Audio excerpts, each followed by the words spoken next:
오늘 하나님의 말씀은 마태복음 7장부터 9장까지가 오늘 경건의 말씀인데요.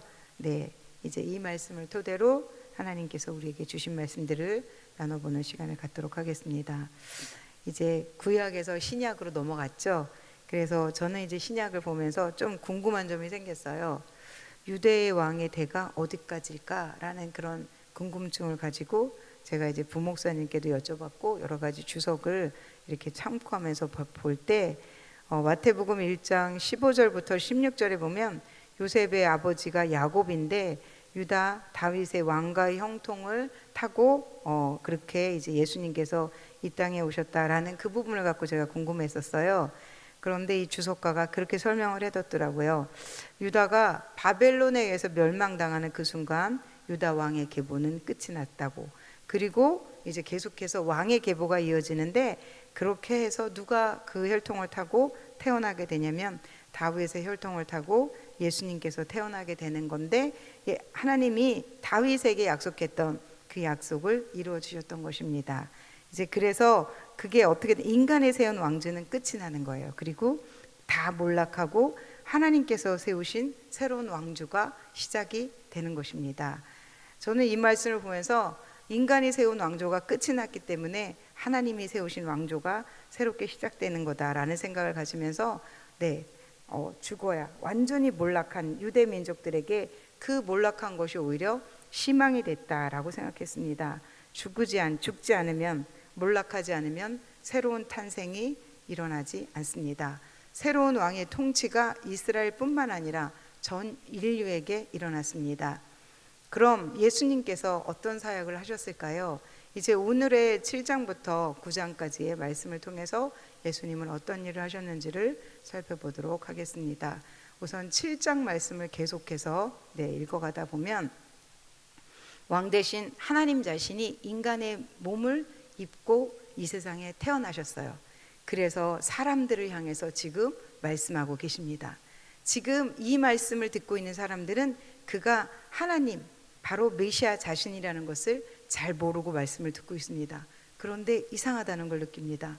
다르다는 걸 느낍니다. 말씀을 듣는데 뭔가 이상합니다. 깨달아지고 눈물도 나고 가슴이 뭉클해집니다.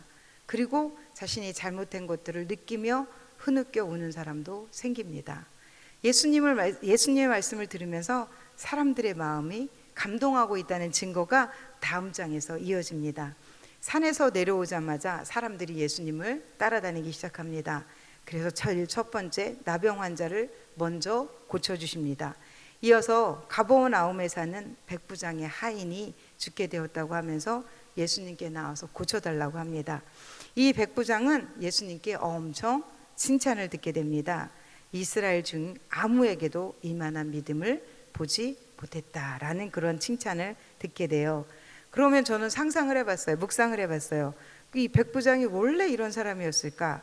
아니면 이 사람은 산에서 예수님의 말씀을 들으면서 자신이 어떻게 살아야 하는지 깨닫고 자신이 하인의 아픔에도 불구하고 그를 정말 하나님이 사랑하는 생명으로 깨닫고 자신이 아끼고 사랑해 줘야 될 사람이라고 생각을 하고 그를 예수님 앞에 데리고 나오지 않았을까? 예수님께 그를 고쳐달라고 그렇게 나오지 않았을까 하는 생각을 하게 됐습니다. 물론 이 말씀은 성경에 나와 있지는 않습니다. 그러나 저는 그런 생각을 가지게 됐습니다. 이가 느꼈던 건, 이 백부장이 느꼈던 건 주님은 능력자이심을 알아봤던 겁니다. 오늘 읽었던 본문의 말씀에 두 사람도 그렇게 예수님의 능력에 대해서 절대적인 믿음이 있었습니다. 그것은 바로 말씀을 들을 때 일어났던 기적이었던 겁니다. 우리가 이 백부장의 얘기는 성경을 통해서 계속 많은 사람들에게 귀감을 주고 있는 말씀이라는 것을 다 알고 있습니다. 네, 이렇게 백부장도 이제 예수님 앞에 자신의 하인의 그 아픈 것들을 가지고 나왔지만 또 말씀을 들었던 사람 중에 서기관도 있었어요. 이 서기관도 이제 예수님께 나와서 묻습니다. 선생님, 어디를 가시든지 저는 예수님을 따르겠습니다. 선생님을 따르겠습니다. 8장 19절 말씀입니다. 한번 읽어볼까요? 8장 19절. 네. 8장 19절 시작. 한 서기관이 나와 예수께 말씀하되 선생님이여 어디로 가시든지 저는 따르리이다. 자, 이렇게 말씀하자. 다음 장 한번 넘겨주세요. 예수님께서 어떻게 말씀하시는지 20절 말씀. 그 서기관에게 예수님은 단호하게 말씀하십니다. 예수께서 이르시되 여우도 굴이 있고 공중의 새도 거처가 있으되 인자는 머리 둘 곳이 없다 하시더라. 네, 이렇게 서기관에게는 단호하게 말씀하신 예수님입니다. 이제 예수님은 소문이 퍼지기 시작했습니다. 나병 환자도 고쳤죠. 백부장의 하인도 낫게 됐죠. 그런 소문이 금방 퍼지게 되자 주님은 정말 바빠지십니다. 가는 곳마다 할 일이 넘쳐납니다. 7장부터 9장 쭉 읽어보세요. 얼마나 많은 병자들이 고침을 받고 노임을 받았는지. 오늘 읽었던 말씀도 마찬가지입니다. 한 관리가 이제 예수님을 찾아옵니다. 이 관리에게는 자신의 딸이 있었는데 딸이 죽었다는 겁니다. 그런데 그 죽은 딸이 예수님께서 몸에 손을 얹어주시면 살 것이라는 그런 믿음이 있었던 겁니다. 사람들은 알아봅니다. 대화 몇 마디 하면 알아봐요. 그 사람이 자신에게 도움을 줄 수 있는 사람인지 알아볼 수 있습니다. 그리고 예수님의 가르침을 들은 사람은 알 수 있었습니다. 그의 가르침은 다른 사람들과 다르다는 걸, 세례 요한과도 다르다는 것을, 그 어떤 선지자들과도 다르다는 것을 알아봤습니다. 이 말씀을 읽으면서 저는 좀 마음이 아팠어요. 세상에는 아픈 사람들이 이렇게 많구나. 고통받는 사람들이 이렇게 많구나. 이 당시에도 마찬가지지만 오늘날도 마찬가지입니다. 그들의 눈에는 지금 가장 필요한 거는 그 병에서 노임을 받게 할 사람, 그리고 그들의 그 묶여있는 것에서 그들을 노임을 받게 할 사람들을 찾게 되어 있습니다. 자, 그런 사람들의 입소문을 타고 이제 예수님은 점점 알려지기 시작한 것입니다. 저희 교회에도 아픈 분들이 많이 있습니다. 주님은 고통받는 사람들을 외면하지 않으십니다. 그리고 사랑으로 그들에게 다가갔고 고치셨습니다. 지금 어려우십니까? 지금 고독하십니까? 주님께서 고쳐주십니다. 병듦이 치료가 안 되면 마음이 치료가 됩니다. 주님을 바라볼 수 있는 눈이 열립니다. 그 주님을 기대하세요. 믿으세요. 의지하세요. 제가 필리핀에 있을 때 삶을 가끔 말씀드리는데요. 그곳은 우리와 삶이 차이가 많이 납니다. 제가 가진 그런 여건을 가지고도 저는 그들을 충분히 도울 수 있었습니다. 그러나 제가 공부하는 동안에 같이 공부하는 학생들이 저에게 아무도 요청을 하지 않았습니다. 같이 공부하는 틀림없이 어려워 보이지만 제가 어떻게 구체적으로 도울 수 있는지 몰라서 도울 수가 없었습니다. 그들이 만약에 저에게 도움을 요청했다면 저희는 도와줄 수 있을 것입니다. 그걸 보면서 저도 하나님 앞에 나도 기도를 해야 되는구나. 기도할 때 나의 필요를 채워주시겠구나 라는 생각을 가지게 됐습니다. 오늘 말씀에 보면 그 말씀이 나옵니다. 구하고 찾고 두드려야 합니다. 그래야 구할 때 우리는 찾을 수 있고 두드리면 열리는 것입니다. 우리의 필요를 하나님은 다 알고 계시지만 그럼에도 그것을 우리 입으로 주님께 아뢰세요. 그러면서 신뢰가 생깁니다. 누구와? 하나님과 예수님과 우리가 신뢰가 생기고 우리가 그분을 의지한다는 증명이 되고 증거가 되고 그것이 믿음의 표시이기에 반드시 우리는 필요한 것들을 하나님 앞에 구해야 합니다. 주님은 그 관리의 집을 이제 향해 열심히 가고 계셨습니다. 그때 그 집을 향해서 열심히 가고 있는 그 주님을 향해서 또 다른 환자가 계셨어요. 바로 혈류증을 앓고 있던 한 여인이었습니다. 그 여인은 드러내놓고 자신의 병을 고쳐달라고 할 수도 없었습니다. 그는 조용히 예수님의 뒤를 따라옵니다. 기회를 얻기 위해 조마조마하며 따라옵니다. 그러나 그 여인에게도 믿음이 있었습니다. 겉옷만 만지면 그를 구원해 주실 능력자라는 것을 이 여인은 알고 있었습니다. 그러다 아주 가까이에서 예수님의 옷자락을 만졌습니다. 그 순간 그는 치료됐습니다. 아멘. 믿음의 행동은 기적을 일으킵니다. 우리가 믿고 있는 예수님은 능력이 많고 위대하신 분이심이 틀림없습니다.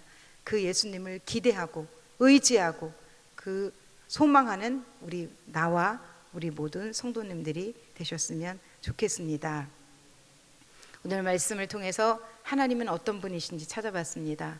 하나님은 치료의 하나님이십니다. 다 같이 따라해 보실까요? 하나님은 치료의 하나님이십니다.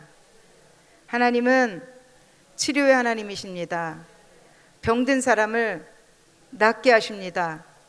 병든 사람을 낫게 하십니다. 네, 그런 하나님이십니다. 오늘 본문에 수도 없이 많이 등장합니다. 치료의 하나님으로, 회복의 하나님으로, 권능의 하나님으로, 사랑하는 당신의 피조물 백성들을 위해서는 목숨을 아끼지 않고 사랑하시는 분이십니다. 왜냐하면 그분은 사람의 몸을 입고 이 땅에 오셨다는 것이 그것의 증명입니다. 그리고 그 사랑으로 우리에게 말씀하고 계십니다. 어떻게 살아가야 하는지, 어떻게 사는 것이 이 세상을 이기며 살 수 있는 방법인지 마태복음 5장, 6장, 7장 말씀을 통해서 산상그수훈의 말씀을 통해서 전해주고 계십니다.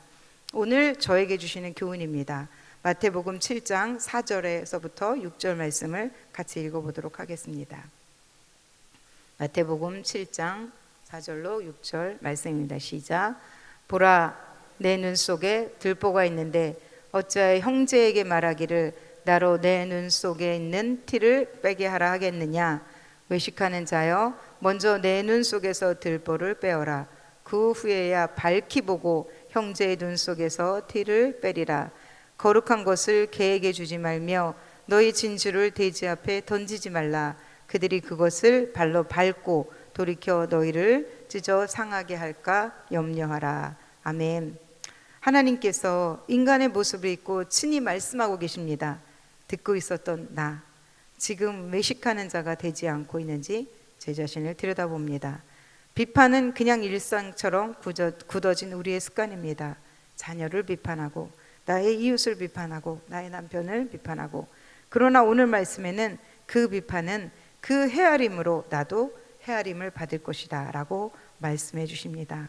형제 속에 있는 티를 지적하면서 나의 눈에 있는 들보를 빼라고 하십니다. 내 들보는 너무 큰데 그것은 전혀 알지도 못한 채 상대의 티를 지적하고 있습니다. 말씀을 들으면서 들보를 보아야 하는데 그 들보를 깨닫게 하소서라고 기도했습니다. 아직도 버리지 못한 내 들보 때문에 괴로워하고 있는 상대가 있지 않았으면 좋겠습니다. 오늘 우리가 새로운 하루를 선물처럼 하나님 앞에 받았습니다. 이날 우리가 하나님 앞에 어떻게 살아가야 할까요? 주님은 파도가 두려워 떨고 있는 제자들에게 어찌하여 무서워하느냐, 믿음이 적은 자들아 하시면서 바람과 바다를 꾸짖으셨습니다. 그러자 바다는 잔잔해졌습니다. 주님이 말씀하신 두려워한다는 것은 이 세상을 살아가며 만날 수 있는 수많은 일들일 것입니다. 그것이 질병일 수도 있고 그것이 가족을 먼저 떠나보내는 아픔일 수도 있습니다. 그것을 향해 주님은 두려워하지 말라라고 말씀하시는 겁니다. 결코 그것은 큰 문제가 아닐 수 있습니다. 그것이 가장 가까이 계시는 주님과 함께 있다면 아무 문제가 아닐 수 있습니다.